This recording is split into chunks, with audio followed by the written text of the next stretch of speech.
Au Québec, on estime que plus de 850 000 personnes vivent avec le diabète, dont environ 250 000 qui ne le savent même pas.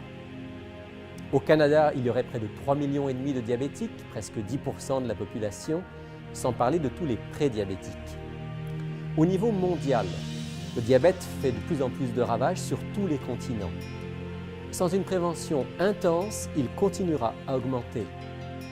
Alors, est-il possible de renverser la tendance? Peut-on prévenir cette maladie?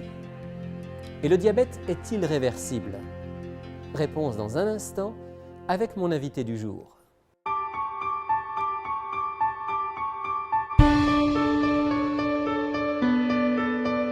Il est écrit, une émission présentée par Rémi Ballet.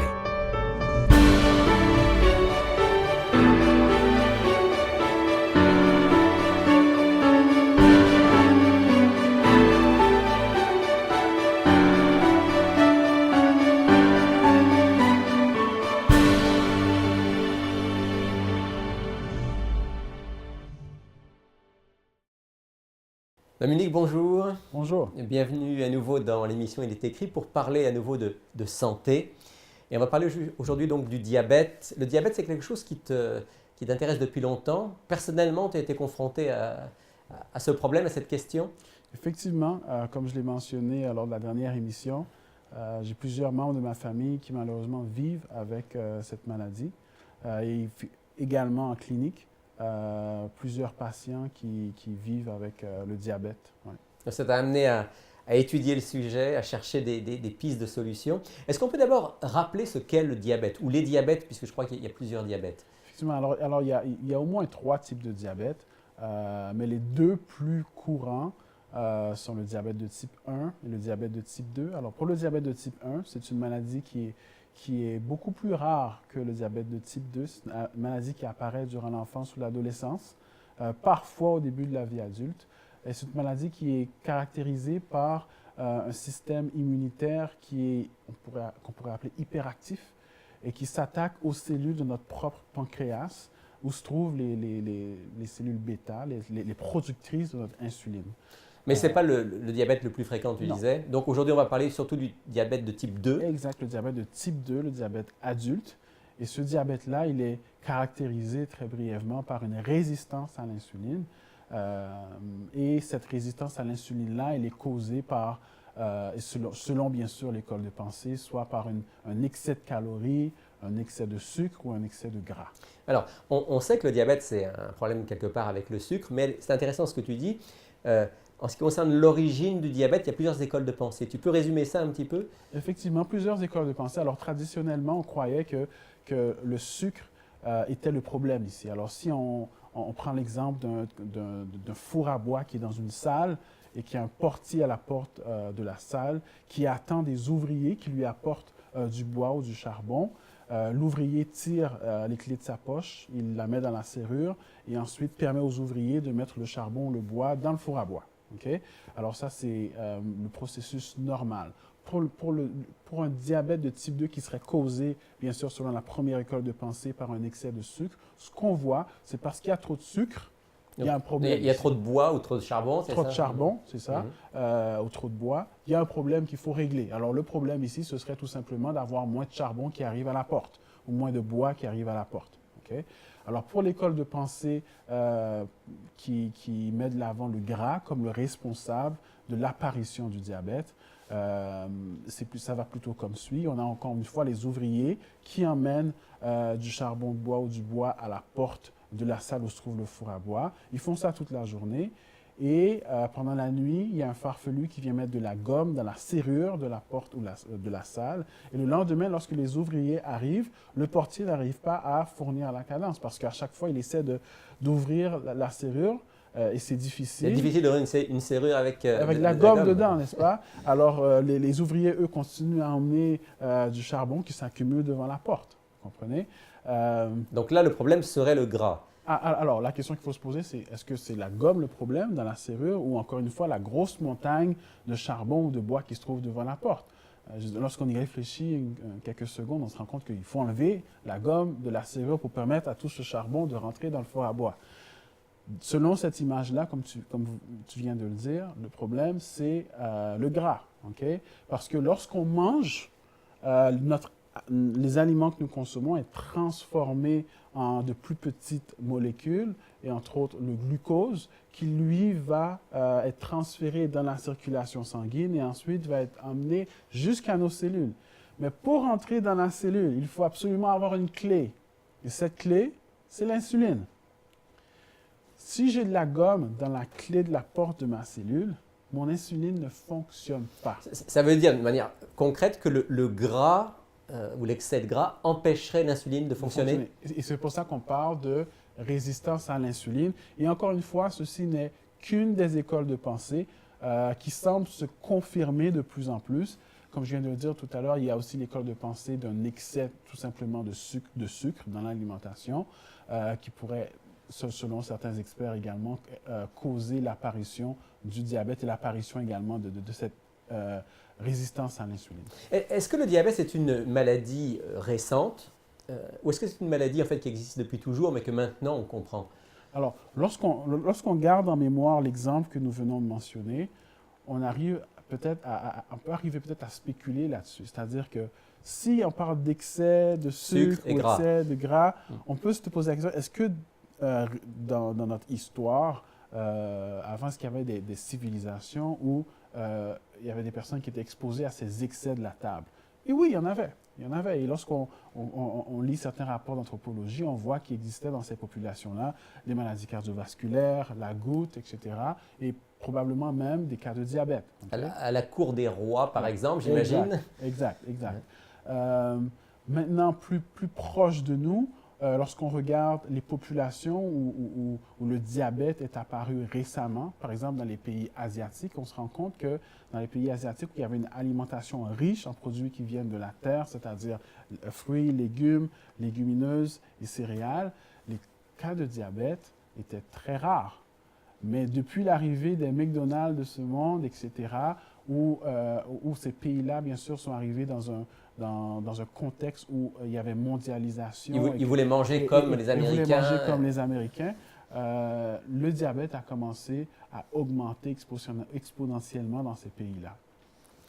Alors, pour répondre à ta question, le diabète est une maladie de société riche.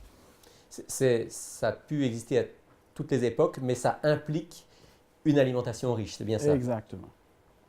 Est-ce que le diabète est une maladie qu'on peut voir donc comme essentiellement une maladie reliée à l'alimentation ou est-ce qu'il y a d'autres facteurs? Parce que quels sont les principaux facteurs de risque? Alors, les principaux facteurs de risque sont l'hérédité, l'alimentation, le fait d'avoir été exposé à certains médicaments sur de longues périodes comme la cortisone. Mais je te dirais que pour rendre ça simple et pertinent pour les auditeurs d'aujourd'hui, j'aimerais qu'on se limite uniquement, je suggérerais qu'on se limite uniquement à l'alimentation et l'hérédité. Et ce qu'il y a d'intéressant et d'encourageant avec ces deux facteurs de risque-là, c'est que l'hérédité n'est pas une condamnation. Il n'y a aucune raison d'être fataliste parce qu'on a des parents, même les deux parents peut-être, qui ont souffert de diabète. Parce que s'il est vrai que les gènes peuvent s'activer pour favoriser l'apparition d'un diabète, il est possible également, grâce à une alimentation saine, d'éteindre l'expression de certains gènes et prévenir l'apparition de ces diabètes. C'est ça qu'on appelle l'épigénétique? Épigénétique, exactement. Donc, même si on devait mettre dans la balance, d'un côté l'hérédité, de l'autre le style de vie, tu dirais que le style de vie va peser plus fort que l'hérédité? Exactement. Alors, c'est comme si on disait que l'hérédité, c'était un piano. L'alimentation, c'est les mains qui jouent les touches sur le piano. Okay? Alors, on peut jouer une musique de diabète, une musique de santé. Alors, justement, si on veut jouer une musique de santé, quelles sont les principales habitudes à prendre pour prévenir le diabète, pour éviter de déclencher le diabète? Alors, il y a plusieurs auditeurs peut-être qui vont dire que je me répète beaucoup, mais c'est encore une fois une alimentation basée sur des produits d'origine végétale. On parle ici de céréales. Et il faut préciser ici, on ne parle pas de céréales transformées ici. Ce sont les céréales dans leur forme le plus naturelle possible. On parle bien sûr, ça peut être du riz, ça peut être du maïs, ça peut être du blé, ça peut être du quinoa.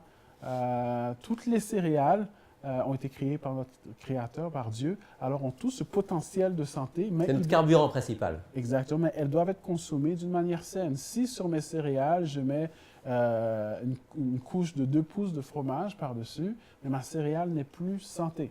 Okay? Si avec mes pâtes alimentaires, je mets une bonne sauce à spaghetti remplie de viande, et ensuite je mets une bonne couche, encore une fois, de fromage par-dessus, mais mes pâtes alimentaires ne sont plus santé. Mais lorsque je m'assure que cette alimentation-là est riche même en féculents et que je garde mon gras au minimum et que je consomme une bonne quantité de fruits, légumes, de légumineuses, même les produits qu'on juge peut-être pas compatibles avec le diabète peuvent aider. C'est-à-dire que si je mange mon plat de lasagne avec beaucoup de légumes et qu'ensuite je prends ma glycémie, probablement, et moi je l'ai expérimenté dans ma pratique, il n'y aura pas d'augmentation trop élevée de ma glycémie. Ce que tu es en train de dire, Dominique, c'est que finalement, toi, ton expérience te dit que ce n'est pas forcément en éliminant tous les aliments avec des sucres complexes qu'on va lutter contre le diabète. Exactement ça. J'ai plus loin, je dirais même que ce sont les sucres complexes que nous devons privilégier lorsqu'on parle de féculents pour éviter le diabète. Lorsqu'on parle de sucre raffiné, ici on parle de sucre blanc, on parle de riz blanc. Ça, il vaut mieux l'éliminer. C'est mieux les mettre de côté parce qu'ils peuvent constituer un facteur de risque alimentaire pour le développement du diabète. Mais les sucres complexes, ceux-là, tu confirmes qu'ils sont tout à fait sains. Ils ne sont pas des facteurs de risque pour le diabète. Donc, est-ce que le fait de faire de l'exercice physique peut aussi aider? Alors, l'exercice physique est important et on l'encourage. Et ici, de quoi on parle? On parle de 30 minutes d'exercice modéré à intense, 5 fois par semaine. Toutefois, si je décide de participer à un programme d'exercice 30 à 60 minutes par jour, 5 fois par semaine, et que je ne change pas mon alimentation, même si je bénéficierai des bienfaits de l'exercice, les améliorations au niveau de la gestion de mon diabète seront limitées. Il faut absolument améliorer l'alimentation pour voir un changement au niveau de la gestion du diabète. Alors, on a parlé il y a un instant de prévention. Là, on est déjà dans le cas où quelqu'un a été diagnostiqué avec le diabète. Est-ce qu'il y a des possibilités de bien contrôler ce diabète et même de renverser le diabète, de vaincre le diabète? Alors, il y a des possibilités. Il y a même des possibilités qui deviennent des certitudes. C'est la bonne nouvelle, en fait, dans le diabète. C'est que plusieurs équipes de scientifiques ont pu démontrer que le diabète peut être renversé. Et pour ça, je pense que toutes les personnes qui souffrent avec le diabète devraient être encouragées. D'abord, on peut parler de Dr. Ornish avec son équipe qui a pu démontrer assez rapidement que non seulement il pouvait arriver à renverser la maladie cardiaque, mais ceux qui étaient atteints de diabète, on voyait une amélioration des indicateurs du diabète comme le A1C ou la glycémie à jeun. Et qu'est-ce qu'il faisait, ce médecin? Alors, lui, ce qu'il faisait, c'est exactement ce que je répète par rapport à l'alimentation. C'est, encore une fois, alimentation riche en produits qui proviennent de la terre et le plus proche possible de leur nature initiale. Encore une fois, légumineuses, légumes, fruits, céréales, en grande quantité et en gardant la quantité de gras au minimum. On peut parler également du Dr. McDougall. Dr. McDougall à Santa Rosa qui accueille plusieurs personnes qui souffrent de diabète à sa clinique et qui promeut exactement le même type d'alimentation que je décris et qui voit d'excellents résultats, un bon pourcentage de personnes qui arrivent non seulement à réduire leur hypertension ou leur hypercholestérolémie, la quantité de cholestérol dans le sang, mais également renverser leur diabète pour plusieurs ou diminuer grandement la quantité de médicaments ou d'insuline qu'ils sont obligés de s'auto-injecter pour contrôler leur diabète. Mais je pense que le médecin le plus impressionnant là-dedans, c'est en 1950 ou 60, Dr. Walter Kempner de l'université Duke, qui, durant ses expériences, a pu démontrer que même lorsque des patients développent des complications du diabète, comme par exemple la néphropathie, une insuffisance rénale qui peut mener à la dialyse, ou encore la rétinopathie. Oui, les problèmes visuels, on sait que c'est souvent lié au diabète. avec une alimentation basée sur des produits d'origine végétale, on arrive à renverser non seulement les complications, mais également la gestion du diabète, ce qui est absolument extraordinaire. Je pourrais en citer bien d'autres, comme par exemple Dr. Neil Bernard avec son équipe, qui ont pu également démontrer que le diabète peut être renversé avec une telle alimentation, c'est-à-dire riche en féculents d'origine végétale, complexe, encore une fois, avec une alimentation, encore une fois, très, très faible en gras. Ce qui est quand même un peu révolutionnaire parce que habituellement, les gens pensent que si on a le diabète, il faut plutôt manger de la viande et des produits animaux pour éviter au maximum tous les sucres. Et dans un souci de transparence, je pense qu'il faut vraiment mentionner qu'effectivement, ces diètes-là qui sont kétogéniques, qui font un transfert dans notre métabolisme, d'un métabolisme basé sur le glucose à un métabolisme basé sur les lipides, il y a une certaine efficacité à court terme. Vous allez voir ces gens-là qui consomment beaucoup de viande, beaucoup d'œufs, beaucoup de volaille, de bœuf, etc., produits laitiers également, qui vont perdre du poids assez rapidement et qui vont même avoir une diminution de leur glycémie. Pourquoi? Parce qu'ils ne consomment plus de féculents, plus du tout de glucose alimentaire. On a coupé le charbon ou le bois. Exactement, exactement. Alors, il n'y en a plus dans le sang. Alors, eux ont l'impression que leur maladie est guérie. Mais dès qu'on réintroduit le glucose, leur résistance à l'insuline est encore pire. Alors, la maladie n'est pas guérie, on est juste plus exposé à un produit dont on a besoin, en fait. On a besoin du glucose parce que ces gens-là, même s'ils ne consomment pas le glucose, le corps transforme les protéines et le gras en glucose pour subvenir aux besoins, spécialement aux besoins du cerveau. Donc, quelque chose d'intéressant là, que tu nous as appris aujourd'hui, Dominique, c'est que finalement, une bonne alimentation équilibrée végétale va avoir un effet positif par rapport au diabète. Maintenant, non seulement à court terme, bien que les résultats soient moins spectaculaires qu'avec une alimentation kétogène, mais surtout sur le long terme. Non, sur le court terme, il va y avoir des améliorations. Sur le long terme, on va pouvoir continuer cette alimentation-là comparativement à une alimentation kétogène où on va devoir arrêter parce qu'il y a des risques qui sont associés à continuer à manger ou à consommer une telle alimentation. Alors, j'ai terminé une dernière question qui me semble fondamentale parce que, évidemment, c'est plus facile en général, lorsqu'on a un problème de diabète, de dire, bon, OK, je vais prendre un médicament, voire je vais prendre de l'insuline, puis je mange ce que je veux. Avec toutes les complications et les implications, c'est plus difficile de dire je vais changer mon régime alimentaire et de manière assez stricte.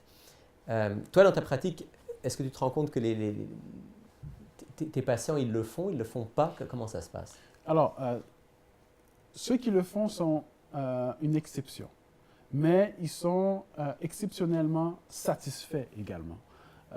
Ceux qui acceptent de relever le défi reconnaissent qu'il y a des difficultés à modifier à ce point leur alimentation. Mais rapidement, ce qu'ils voient, c'est une amélioration de leur glycémie, c'est une perte de poids qui se fait graduellement, mais qui se fait de manière stable et qui ne se limite pas seulement, les améliorations ne se limitent pas seulement à la gestion du diabète. Ils respirent mieux, ils ont un meilleur système digestif, c'est toute leur santé qui... d'esprit, il y a une meilleure tolérance à l'effort. Vous comprenez? Mais il y a plusieurs éléments qu'ils doivent introduire dans leur vie au-delà de l'alimentation pour pouvoir continuer ce nouveau style de vie qui est l'alimentation à base végétale. Je crois que tu as un verset que tu voulais partager avec moi là-dessus. Alors, quand on préparait l'émission, on a pensé ensemble à un texte, effectivement, qui se trouve dans la Bible, dans le Nouveau Testament, dans la deuxième lettre de Pierre, au chapitre 1er, et qui a un lien quelque part avec notre sujet. On peut voir un lien, effectivement. Et donc, je vais lire ici, deuxième lettre de Pierre, chapitre 1er, verset 5 et suivant. « Pour cette raison même, concentrez tous vos efforts pour joindre à votre foi la vertu, à la vertu la connaissance, à la connaissance la maîtrise de soi, à la maîtrise de soi la ténacité, à la ténacité la piété, à la piété l'amitié fraternelle et à l'amitié fraternelle l'amour. » Alors la première chose que j'aimerais dire par rapport à ce texte, c'est que je pense qu'on peut tous être d'accord pour dire que nous avons un minimum de foi, n'est-ce pas? Deuxièmement, on veut tous faire le bien parce qu'on veut suivre le Christ. On a ce désir de faire ce qui est bien. Mais avec ces deux premiers éléments, Pierre nous dit ici que ce n'est pas assez. Il faut ajouter d'autres choses. Et la troisième chose qu'il dit, élément qu'il faut ajouter, il dit, c'est la connaissance. Alors, ceux qui regardent l'émission aujourd'hui peuvent entendre que, peut-être qu'il faut commencer à penser à augmenter notre quantité de fruits et légumes parce que ça va avoir des effets bénéfiques sur la gestion du diabète. Ça, c'est la connaissance. Mais Pierre nous dit que ce n'est pas assez. À la connaissance, il faut ajouter la maîtrise de soi. La maîtrise de soi, concrètement, ce que ça veut dire que maintenant, je sais que les fruits et légumes sont bien. Dans mon assiette, de quoi devrait avoir l'air mon assiette? Et moi, ce que je suggère, c'est que la moitié de l'assiette soit constituée de fruits et légumes. Un quart seulement de l'assiette soit constituée de ces féculents, la patate, le riz, etc. Et l'autre quart pourrait être des légumineuses qui sont riches en protéines. Ça peut être le tofu, ça peut être les fèves, etc. Alors ça, c'est la maîtrise de soi, savoir que maintenant j'ai la connaissance, je dois appliquer maintenant ce que j'ai appris. Mais maintenant que je me contrôle jeudi, est-ce que je dois me contrôler encore vendredi? Donc ça, c'est la persévérance, la ténacité. La ténacité. Je peux le faire une journée, mais il faut que je continue à le faire durant les journées subséquentes. Autrement dit, par rapport à notre sujet du jour, le diabète peut être renversé. Il implique une discipline de vie. Exact. Il implique un choix répété. Peut-être de renoncer à certains plaisirs immédiats pour un plaisir à plus long terme. On pourrait dire ça comme ça. On peut dire ça comme ça, mais on peut également dire que peut-être que les plaisirs que je ressentais lorsque mon alimentation n'était pas saine étaient des plaisirs qui étaient excessifs. Je dois faire confiance à la parole de Dieu. Peut-être que je m'étais exposé de manière chronique à des produits que, oui, j'appréciais, mais qui me causaient du tort. Ce qu'on sait, c'est qu'après 21 jours, nos papilles gustatives se reprogramment pour recommencer à apprécier des aliments qui ne sont pas riches en sel, pas riches en lipides et pas riches en sucre. C'est possible d'arriver à réapprécier ces aliments-là. Et moi, c'est ce que je souhaite à tous les auditeurs aujourd'hui qui veulent entamer ce changement. Et je les encourage à ne pas abandonner. Ça prend 3 semaines. 3 semaines de changement et vous allez voir que vous allez recommencer à vivre. Parce qu'on vit réellement lorsqu'on décide d'avoir une telle alimentation. Non seulement pour prévenir et vaincre le diabète, mais pour une meilleure santé physique, mentale et spirituelle. Merci Dominique. Et si tu veux bien, on va terminer ensemble par une prière en ce sens. Merci notre Dieu de nous avoir accordé la possibilité aujourd'hui de mieux comprendre comment notre corps fonctionne. Merci pour cette bonne nouvelle que des changements simples dans notre alimentation et dans notre style de vie peuvent faire une grande différence. Veuille bénir ces efforts et nous encourager à la maîtrise de nous-mêmes et à la persévérance. T'en prions en ton nom. Amen. Amen. Si vous êtes dans la région de Montréal, ne manquez pas de nous visiter au centre Il est écrit, situé au 4505 boulevard Rosemont. Chaque samedi à 10h30, un message biblique y est présenté et une large place est faite à la musique, la prière en toute simplicité. Pour connaître nos autres lieux de rencontre dans la province du Québec, visitez ilestécrit.tv ou appelez-nous au 1-866-729-3515. Si vous avez été surpris par certaines informations partagées aujourd'hui dans l'entretien avec Dominique Noël, si vous voulez aller plus loin, eh bien, vous pouvez le faire avec notre offre de la semaine que nous présente France. Bonjour France. Bonjour Rémi. Et bonjour Sylvain. Bonjour. Bonjour Sylvain. Alors, tu as entre les mains un livre qui parle de diabète. Oui, effectivement. Bien, c'est le titre d'ailleurs. Le diabète, on voit traitement scientifique et naturel. On peut vraiment aller généralement autour de la maladie. Tout ce qui se passe, tout ce qui concerne la maladie, les traitements, les soins. Ouais, c'est bien les deux aspects là, scientifiques et naturels. Oui, puis on a des tableaux, on a des menus pour une semaine, entre autres, avec le déjeuner, le dîner, la collation, le souper. C'est un livre qu'on peut vraiment apprendre beaucoup de choses, même juste les soins des pieds, parce qu'on a parlé des membres inférieurs, que c'est important. Il est question aussi de phytothérapie, d'hydrothérapie, de différentes approches. Oui, merci de le dire. Oui, exactement. Donc, on a ça dans ce livre-ci qu'on offre à 20 $. Et on voulait compléter avec un autre livre qui est bien connu de Daniel Starenky, Le mal du sucre. Donc, c'est un mal de la société, évidemment. C'est le livre qui m'a fait prendre conscience du problème du sucre il y a déjà bien des années et qui a en partie changé ma vie dans ce domaine-là. OK. Et puis, bien d'actualité encore. Absolument. Encore. Donc, c'est le mal de ce siècle, le sucre. Alors, Daniel Starenky nous informe beaucoup. C'est beaucoup axé sur l'alimentation. Mais ce que je veux dire, c'est qu'il y a une grosse partie du livre que c'est des recettes. Des recettes à la fin, des bonnes recettes santé. Simple. Oui, simple. Donc, Daniel Sarenki, le mal du sucre, 23 $. Ça peut intéresser les gens qui sont diabétiques, mais simplement aussi les gens qui se posent des questions sur le sucre ou qui ont une difficulté par rapport oui, tu me fais penser, à l'intérieur, il y a un petit test pour savoir si nous sommes hypoglycémiques. Parce qu'il y a des gens qui peuvent avoir ce problème-là sans le savoir. Mais il y a tout plein de symptômes, on apprend beaucoup de choses. Donc 2 beaux livres complémentaires. 2 excellents livres. Rappelle-nous donc les titres et les prix. Oui, Le mal du sucre, 23 $. Diabète, traitement scientifique et naturel, 20 $. Merci France. Bienvenue. Et on continue à parler santé avec toi, Sylvain, aujourd'hui. Pas de questions d'auditeurs, mais tu voulais qu'on puisse parler d'un séminaire, d'un atelier pratique qui est proposé par Il est écrit à travers la province du Québec. C'est ça. Bon, comme tu sais très bien, France aussi, on a maintenant l'opportunité d'offrir le programme du Dr Neil Nedley au Québec en français. Puis on a aussi les livres qui nous permettent de travailler en groupe. Surmonter l'anxiété et la dépression. Exactement. Puis on a 2 temps forts pendant l'année, au printemps puis à l'automne, pour pouvoir aider nos auditeurs. Donc, quand c'est la période, bien, les gens nous appellent. Puis on a des soirées d'information aussi qui peuvent donner plus de détails en ce qui concerne le contenu, le prix et tout ça. Est-ce que tu veux rappeler juste un petit peu la formule, comment ça se passe dans les grandes lignes, un atelier comme ça pour aider les gens à surmonter l'anxiété et la dépression? Oui, c'est un atelier qui dure en général sur une base de 120 minutes. Donc, les gens... c'est ça pour chaque soirée, c'est 8 soirées. Une soirée d'information. La dernière soirée, c'est un souper de célébration. Puis on a 8 semaines. Donc, chaque soirée, par exemple, on va prendre, mettons, c'est le mercredi soir. Ça commence à 7 h, on finit à 9 h. On commence à l'heure, on finit à l'heure.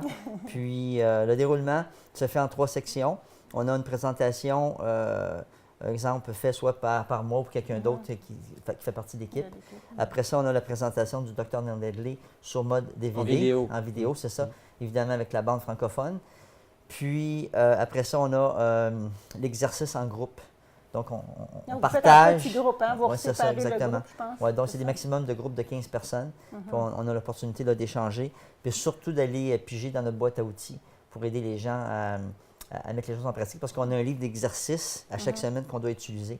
Donc, il y a des défis là, à réaliser. Ce n'est pas une solution miracle, mais ça donne des outils à ceux qui souffrent d'anxiété ou de dépression pour pouvoir parvenir à surmonter cela. On peut dire qu'au bout de 8 semaines, normalement, il y a déjà des changements, mais après, ça continue. Oui, ben c'est bien que tu le dises. C'est un programme quand même qui est basé sur 20 semaines. Donc, il y a 8 semaines qui sont avec nous. Il y a 12 semaines qui doivent continuer après eux-mêmes. Puis, à quelque part, ils vont apprendre avec nous que c'est un mode de vie à développer à travers le temps. Puis aussi, on offre des groupes de soutien pour le plan de continuité, pour les encourager à travers le temps. Ouais. Surmonter l'anxiété et la dépression, donc des ateliers à découvrir. Merci Sylvain. Plaisir. Alors, si vous voulez plus d'informations sur ces ateliers ou encore l'offre de la semaine, voici comment nous joindre. Pour effectuer votre commande, écrivez-nous à Il est écrit, casier postal 99, succursale Rosemont, Montréal, Québec, H1X3B6. Vous pouvez également passer votre commande sur le web à ilétécrit.tv ou par téléphone au 514-729-3515 dans la région de Montréal et sans frais au 1-866-729-3515 pour l'extérieur de Montréal. C'est la conclusion de cette émission. Au nom de toute l'équipe, je vous remercie d'avoir été des nôtres et je vous donne bien sûr rendez-vous la semaine prochaine pour un autre sujet. Mais d'ici là, souvenez-vous, il est écrit « L'homme ne vivra pas de pain seulement, mais de toute parole qui sort de la bouche de Dieu ».